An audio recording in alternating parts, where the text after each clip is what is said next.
जय जय माई जय जय माई राधा कृष्ण माई जय जय माई जय जय माई राधा कृष्ण माई जय जय माई जय जय माई शिरडी साई माई।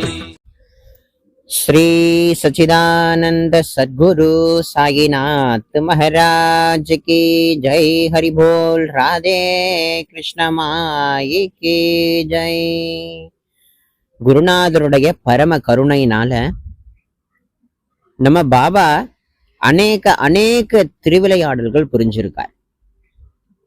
அந்த லீலைகள் சொல்லி மாளாதது. பாபாவுடைய சாயி சச்சரிதத்திலேயே இந்த ஆகாசத்தை கூட அளந்துடலாம். இப்போதைக்கு இருக்கக்கூடிய தொழில்நுட்பத்து மூலமா மண்ணை கூட நம்ம ஒரு பிடி மண்ணில் எத்தனை மில்லியன் மண் இருக்குன்னு கூட நம்ம கண்டுபிடிச்சிடலாம். ஆனா பாபாவினுடைய லீலைகள் கணக்கிடவே முடியாது. அப்படிப்பட்ட லீலைகள் சமத்காரங்களை குருநாதர் பண்ணியிருக்கார். நம்ம பாபாவை சமர்த்த சத்குரு அப்படின்னு எல்லாரும் சொல்லுவாங்க, கேள்விப்பட்டிருப்பீங்க. சமர்த்த அப்படின்னா என்ன அப்படின்னு கேட்டீங்கன்னா, ரொம்ப முக்கியமான ஒரு அற்புதமான குழந்தைய பார்த்தா என் சமத்த குட்டி அப்படின்லாம் நிறைய பேர் சொல்லி நம்ம பார்த்திருப்போம். ஏன் நம்மளே நம்ம வீட்டு குழந்தைய கூப்பிட்டுருக்கலாம். சமர்த்த அப்படின்னு கேட்டீங்கன்னா, என்ன வேணாலும் செய்யக்கூடிய வல்லமை அந்த சமர்த்த அப்படின்ற வார்த்தைக்கு உண்டு. நம்ம பாபா என்ன வேணாலும் பண்ணுவார். அவருடைய சங்கல்பம், அவருடைய அவதார நோக்கம், அவருடைய திருவடிக்கு எந்தெந்த அடியார்களை எந்தெந்த காலத்துல எந்தெந்த சூழ்நிலையில எப்படி ஷிரடிக்கு வர வைக்கணும்னு சங்கல்பிச்சிருக்கிறாரோ அதன்படிதான் ஷிரடிக்கு அநேக பக்தர்களை வர வச்சார். நம்மளையும் அப்படிதான் வர வச்சுக்கிட்டு இருக்கார். அந்த விதத்துல ராவ் பகதூர் மொரேஸ்வர் பிரதான் அப்படின்னு சொல்லக்கூடிய ஒரு பக்தருடைய வாழ்க்கையில நடந்த அற்புதமான லீலை. இந்த லீலைய எல்லாரும் காது கொடுத்து கேளுங்க. பாபா எப்பேற்பட்ட சுவாமின்றத உணரலாம். குருநாதரால பண்ண முடியாத லீலையே கிடையாது, பண்ண முடியாத விஷயமே கிடையாது. அவரால் எல்லாம் பண்ண முடியும் அப்படின்ற ஒரு அற்புத லீலையத்தான் இப்ப நம்ம அனுபவிக்க போறோம். பொதுவா ஆரம்ப காலகட்டத்துல, அதுவும் குருநாதர் வாழக்கூடிய காலத்துல எல்லாராலையும் பாபாவை இறைவனாகவோ அல்லது ஒரு மகானாகவோ அல்லது ஒரு ஞானியாகவோ உணர தலைப்பட்டாங்களா அப்படின்னு கேட்டீங்கன்னா இல்ல. பாதிக்கு பாதி பேர் ஃபக்கீரா பார்த்தாங்க, பாதிக்கு பாதி பேர் அவர் ஒரு பிக்ஷக்காரனா பார்த்தாங்க, பாதிக்கு பாதி பேர் ஒரு பைத்திய குழியா தான் பார்த்திருக்காங்க. ஆனா பாபாவோட கிருபைக்கு யார் பாத்திரமானார்களோ அவர்கள் தான் பாபாவை ஒரு ஞானியாவும் மகானாவும் பார்த்திருக்காங்க. அப்படி இந்த பிரதான் அப்படின்றவர் பார்த்தீங்கன்னா பாபா மேல நம்பிக்கையே இல்லாத ஒரு மனுஷனா இருந்திருக்கிறார். 1910 இந்த பிரதான் அப்படின்றவருடைய சகோதரர்கள் எல்லாரும் ஒண்ணு கூடி ஒரு 14 பேர் ஷிரடிக்கு போயிருக்காங்க. ஷிரடிக்கு போய் பாபாவை தரிசனம் பண்ணி பாபாவுடைய சாவடி ஊர்வலம் இது மாதிரி நிறைய விசேஷங்கள்ல அவங்க கலந்துருக்காங்க. பாபா எப்பேற்பட்ட மகாத்மா, அவருடைய ஆரத்தி வழிபாடு, அவருடைய சாவடி ஊர்வலம், அவர் நடந்துகிட்ட விதம், அவர் பேசக்கூடிய அற்புதமான இனிமையான சொற்கள் எல்லாத்தையும் கேட்டு ஆனந்தப்பட்டாங்க. அங்க நம்மளுடைய ராதா கிருஷ்ணமாய் அன்னை கூட அவர்களுக்கும் பாபாவுடைய குரு சேவை செய்யும்படியான ஒரு சில வேலைகளையும் கொடுத்து அதையும் அவங்க செஞ்சிருக்காங்க. அப்படி அவர்கள் ஷிரடியை விட்டு புறப்படும் பொழுது பாபாவுடைய அற்புத சித்திர படமும் தாஸ்குனு மகாராஜ் எழுதின இந்த பக்த லீலாமிர்தம் சொல்லக்கூடிய ஒரு அற்புத நூலையும் வாங்கிக்கிட்டு பாபாக்கு நமஸ்காரம் பண்ணிட்டு திரும்பவும் ஊருக்கு போயிட்டாங்க. ஊருக்கு போனதுக்கு அப்புறம் இந்த பிரதான் வீட்டுக்கு போய் முக்கியமான அவருடைய சகோதரர்கள் பாபாவை பார்த்தோம், பாபா இப்படிப்பட்ட ஒரு மகான், அவருடைய பிரசாதம் இந்தான்னு கொடுத்து பாபாவை பத்தி சொல்ல சொல்ல சொல்ல சொல்ல பிரதான் அவர்களுக்கு ஷிரடிக்கு வரணுன்ற எண்ணம் உந்துதல் அதிகமாயிட்டு. அப்படிதான் பாதி பேரு பாபாட்ட வந்திருக்காங்க. உடனே பாபா பார்க்க வரணுன்ற சிந்தனை வராது. ஏதாவது மெராக்கள் நடந்தாதானே எல்லாரும் நம்ம போறோம். அந்த மாதிரி ஒரு மெராக்களை நடத்தி பிரதானையும் பிடிச்சு இழுத்துட்டார் பாபா. பிரதான் அவர்களும் ஷிரடிக்கு வந்துட்டார். பாபாவை பார்த்தார். அவர் வந்த நேரம் பார்த்து பாபா பெரிய சமத்காரம் ஒண்ணு பண்ணாராம். என்ன லீலையா, பாபாவுடைய இந்த 38வது அத்தியாயத்துல பெரிய ஹண்டியில பாபா என்ன பண்ணார், ஒரு கொதிக்கக்கூடிய அந்த பாத்திரத்துல தன்னுடைய கையை விட்டு சாப்பாடு வெந்திருக்கா வேவலையான்னு செக் பண்ணார் இல்லையா, அத நேருக்கு நேர் பார்க்கக்கூடிய பாக்கியம் இந்த பிரதான அவர்களுக்கு கிடைச்சிருக்கு. அதை பார்த்து அவர் ஆடி போயிட்டார். ஆமா, உண்மையிலேயே நம்மளோட சகோதரர்கள் சொன்னது சத்தியம்தான் அப்படின்ற மாதிரி நினைத்து கொண்டு பாபாவோட அருள் பெற்று ஊருக்கு போயிட்டார். திரும்ப திரும்ப திரும்ப திரும்ப பிரதான அவர்கள் ஷிரடிக்கு வந்த வண்ணமாவே இருந்திருக்கார். இருப்பு கொள்ளாத மாதிரி ஆயிட்டு ஷிரடின்றதே அவரோட வாசஸ்தலமா ஆகும்படியாவே அவரு பாவிச்சுக்கிட்டார். என்னைக்கும் இல்லாம ஒரு முறை பிரதான அவர்கள் ஷிரடிக்கு வந்த வேலைதான் இல்ல, பாபா மத்தியான காலத்துல பிரதான் அவரையும் 2 சின்ன பசங்களையும் கூப்பிட்டுக்கிட்டு லெண்டி தோட்டத்துக்கு போயிருக்கார். மத்தியானம் பாபா லெண்டி தோட்டத்துக்கு போனதே கிடையாது. ஆனா அன்னைக்கு என்ன சங்கல்பமோ என்னமோ தெரியல, பாபா கிளம்பி இந்த பிரதானையும் 2 பசங்களையும் கூப்பிட்டுக்கிட்டு போய், அப்ப பாபாவே ஒரு அழகான குழிய தோண்டி சோள விதைய பிரதான் கையில கொடுத்து இதா போடுன்னு சொல்லி அந்த குழியில போட வச்சாராம். அதுக்கப்புறமா தான் பல வருஷங்களுக்கு பின்னாடிதான் தெரிஞ்சுதான் ஷிரடி சாயி சனஸ்தானுடைய முக்கிய பங்களிப்பு, அதுல சில பதவிகளை இந்த பிரதான அவர்கள் இருந்து கொண்டு பாபாவுக்கு சேவை புரியணுங்கிறத பாபா சூசகமா அதுல உணர்த்தும் விதமா தான் பாபா இந்த லீலையை பண்ணியிருக்கிறதா அவர் பாவிச்சுட்டார். அதுக்கப்புறம் ஷிரடியில பிரதான அவர்கள் இருக்க ஷாட்டே, நூல்கர், இன்னும் அநேக அடியார்கள் அவருடைய நண்பர்களாக மாறிட்டாங்க. அந்த தருணத்துல பாபாவுக்கு நம்ம பிரதான் ஒரு விருந்து கொடுக்கணும்னு ஆசை. இத்தனைக்கும் பிரதான அவர்களோட வாழ்க்கை எப்படி இருக்குன்னா, குழந்தை பாக்கியம் இல்லாத ஒரு மனிதனா அவர் இருந்திருக்கார். குழந்தை பாக்கியம் இல்ல அவருக்கு.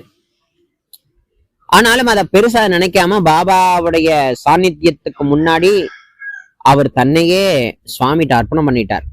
பாபாக்கு விருந்து கொடுக்கணும்னு சொன்ன உடனே பாபா கிட்டயே போய், பாபா உங்களுக்கு விருந்து கொடுக்கணும்னு நினைக்கிறேன், அந்த விருந்துக்கு நான் யாரெல்லாம் கூப்பிடணும் சொல்லுங்க அப்படின்னு பாபா கிட்ட கேட்டா, பாபா சொன்னாராம், எனக்கு விருந்துல பூரணமான போலி இருக்கணும். பிரதான் தாதா கேல்கர் இருக்கார் இல்லையா, அவருடைய மருமகன் இருக்கானே பாபு, அப்படி அந்த பையன் இந்த விருந்துல கட்டாயம் இருக்கணும். தாதா கேல்கருக்கு ஒரு மருமகன் இருக்கான், அவன் பாபு சின்ன பையன்தான், அவன் இந்த விருந்துல அவசியம் கலந்துக்கணும்னு பாபா கண்டிஷன் போட்டாராம். எல்லாரையும் லைட்டா சொல்லிவிட்டு பாபா அந்த பாபுங்கிற பையனுக்கு ரொம்ப முக்கியத்துவம் கொடுத்திருக்காராம். நானும் இந்த விருந்துல கலந்துக்கிறேன், கவலைப்படாதன்னு சொல்லிட்டார். இந்த பாபுங்கிறவனை ஏன் பாபா முக்கியத்துவம் கொடுத்தார் அப்படின்னா, பாபுங்கிற பையன் பாபா மேல ரொம்ப அற்புதமான பக்தியோ ஒரு ஃப்ரெண்ட்ஷிப்போ, பாபாவுக்கு பாபு மேல ரொம்ப பிரியம், பாபுவுக்கு பாபா மேல ரொம்ப பிரியம். ஆனா அந்த பாபுன்ற பையன் இன்னும் சில நாட்கள்ல இறக்க போறான்ங்கிறத பாபா தெரிஞ்சுக்கிட்டார். அது மட்டும் இல்ல, குழந்தை பாக்கியம் இல்லாம இருக்காரே பிரதான், அவருக்கு மகனாக இந்த பாபுவையே பாபா பிறக்க வைக்க போறார். எப்பேற்பட்ட லீல!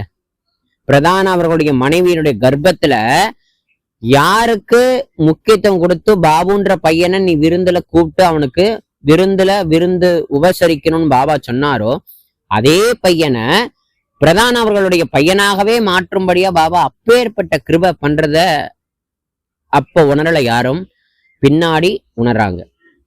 அப்ப பாபு இந்த முக்கியமான பாபாவுடைய பக்தர்கள் நிறைய அடியார்கள் எல்லாருக்கும் அந்த விருந்து எங்க ஏற்பாடு ஆகுதுன்னா, நம்மளுடைய ராதாகிருஷ்ணமாயி அம்மாவுடைய இடத்துலதான் அந்த விருந்து. ஏன்னா பொதுவா விதவிதமான பதார்த்தங்கள், விதவிதமான உணவுகள் தயாரிக்கிறதுல நம்ம ஆய மிஞ்சிக்கிறதுக்கு ஆளே கிடையாது அந்த காலத்துல, அந்த ஷிரடியில.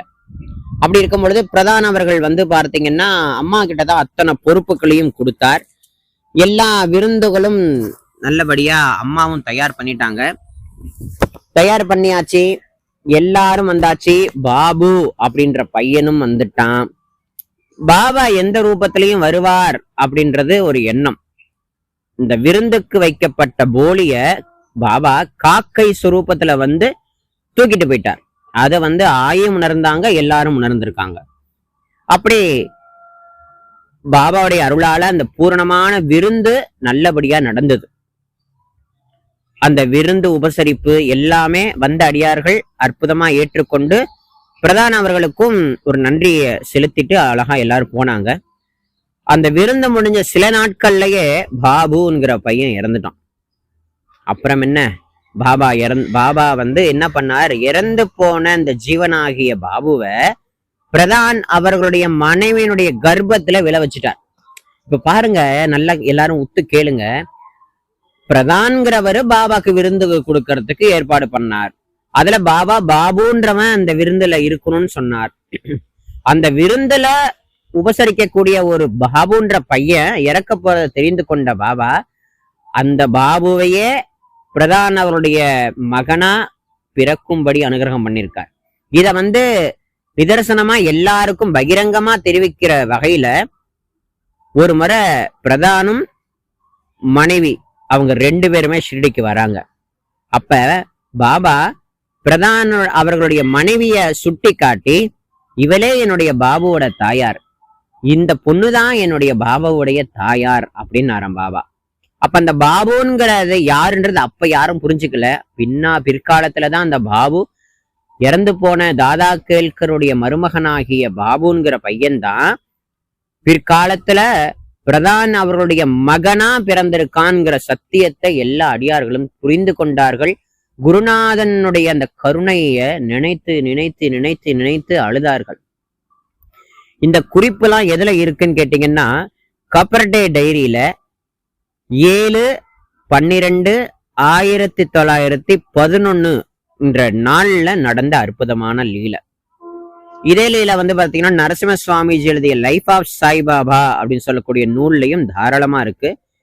இந்த லீலைய பாபா பண்ண போறத ராதாகிருஷ்ணயமாவும் தெரிஞ்சுக்கிட்டு இருக்காங்க. ஏன்னா அந்த விருந்து பரிமாறத்துக்கு அப்புறமா பாபுவுக்கு ஒரு அற்புதமான திருஷ்டிய நம்ம அம்மா செலுத்தி இருக்காங்க, மேற்கொண்டு ஆசீர்வாதமும் பண்ணியிருக்காங்க. அந்த பாபாவினுடைய லீலா வினோதத்துல ராதாகிருஷ்ண அம்மாவுக்கும் பெரிய பங்கு இருக்குங்கிறதுலய இந்த லீலை மூலமா நம்ம தெரிஞ்சுக்கலாம். ஆகையினால நம்ம குருநாதரால முடியாத ஒரு காரியமானது முடியவே முடியாது. எல்லா விதமான காரியங்களையும் நம்ம குருநாதர் நிறைவேற்றி வைப்பார். அதற்கு அவருக்கு நம்ம ஒரு பெருசா லஞ்சம்னு ஒண்ணு கொடுக்கணும். என்னப்பா இவ்வளவு தூரம் கதையை தெளிவா சொல்லிட்டு லஞ்சம்ட்டிய, பாபாவுக்கு என்னப்பா லஞ்சம் கொடுக்கறது? ஒண்ணும் பண்ண வேண்டாம்.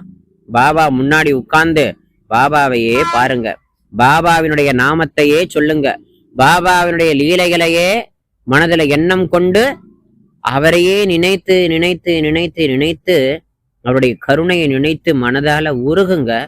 இது ஒண்ணு போதும் பாபாவுடைய அருளை பெறத்துக்கான தகுதியே இதுதான். பாபாவை நினைக்கிறது தாங்க தகுதியே, சரிங்களா? அவரை நினைக்கலனாலும் தகுதி உண்டு. அந்த தகுதியை பாபாவே கொடுத்துருவார். தெய்வத்தினுடைய அனுகிரகத்துக்கு பெறறதுக்கு ஒரே தகுதி என்ன தெரியுமா?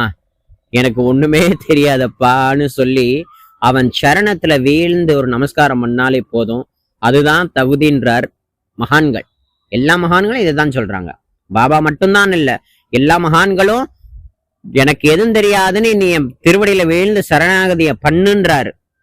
கிருஷ்ணனும் இதைதான் சொல்றாரு. எல்லாத்தையும் விட்டுட்டு என்னையே நம்பி என் திருவடியை பற்றுன்றாரு. புரியுதுங்களா? அதேதான் குருநாதர் கிட்டையும். குருநாதரும் வேறு, கிருஷ்ணன் வேறு கிடையாது. எல்லா மகான்களும் சச்சிதானந்த சத்குருவாகிய நம்ம பாபாவும் ஒண்ணுதான். ஆகையினால இது மாதிரி இன்னும் அநேக லீலைகளை வந்து நம்ம சேனல்ல வந்து அடுத்தடுத்த பகுதிகளை நம்ம போடுவோம். எல்லா பக்தர்களுமே இதை கண்டுகளித்து நம்ம குருநாதர், நம்ம பாபா எவ்வளவு உயர்ந்த பரமாத்மா, ஒரு சத்குருங்கிறத எல்லாரும் உணருங்கன்னு சொல்லி எல்லோருடைய பாத கமலங்களையும் நமஸ்காரம் பண்ணிக்கிறேன். குருநாதருடைய திருவடிகளையும் சரணம் பண்ணிக்கிறோம். அம்மா ராதாகிருஷ்ணமாய் அம்மாவுடைய திருவடியும் சரணம் பண்ணிக்கிறோம்னு சொல்லி எல்லோருடைய பாதங்களையும் நமஸ்காரம் பண்ணிக்கிறேன். சச்சிதானந்த சத்குரு சாயிநாத் மகாராஜ் கி ஜெய். ஹரி ஜகத் மாதே ராதே கிருஷ்ண மாயி கி ஜெய்.